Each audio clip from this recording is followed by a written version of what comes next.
सिस्टीममध्ये बदल झालाय का? तर सिस्टीममध्ये बदल झालेला नाही. सिस्टीम त्यांच्या कन्व्हिनियन्सच्या हिशोबानेच तुम्हाला जे आहे ते उत्तर देतं.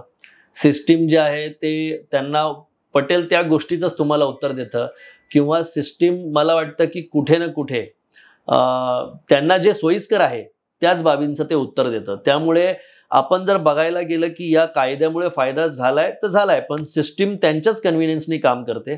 सिस्टीमच्या मागे लागून, जसं आपण म्हणतो की एखाद्या गोष्टीच्या मागे लागून त्याचा पाठपुरावा करून तुम्हाला माहिती काढायला लागेल का तुम्हाला माहिती मिळवावी लागेल, तर तसं आजही चालू आहे. माझे अनेक अर्ज आहेत ज्याला 7-7, 8-8 वर्षांनी उत्तर येतं. मी सुद्धा ते विसरून जातो की मी हा अर्ज कधी केला होता. काल का परवाच एका अर्जाची माहिती मला 3 वर्षांतर मिळालेली.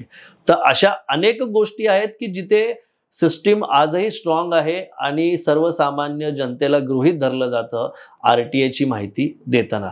जर तुम्ही सोशल मीडियावर जरी बघितलं असेल किंवा इतर माध्यमांच्यावर, तर तुमच्या लक्षात येईल की लोकांना त्यांनी केलेल्या आरटीआयची उत्तरं 6 महिन्यांनी, 8 महिन्यांनी, वर्षभरानी, 1.5 वर्षांनी किंवा कधी-कधी जसं मी सांगितलं की मला एका आरटीआयचं उत्तर 7 वर्षांनी मिळालंय, तर 7 वर्षांनी देखील मिळतात. तर हे कुठे ना कुठेतरी थांबलं पाहिजे. ह्याची अकाउंटेबिलिटी होणं खूप गरजेचं आहे आणि त्यासाठी प्रेसिडेंट, प्राईम मिनिस्टर आणि मी जसं म्हटलं की मुख्यमंत्री ह्या सगळ्यांनी एक पाऊल पुढे येणं गरजेचं आहे आणि जनतेमध्ये विश्वास निर्माण झाला पाहिजे की जेणेकरून आरटीआय ऍक्ट जो आहे तो सर्वसामान्यांना बळ देणारा ऍक्ट आहे. सिस्टीमला एक कन्व्हिनियन्स नाही हे सिद्ध झालं पाहिजे.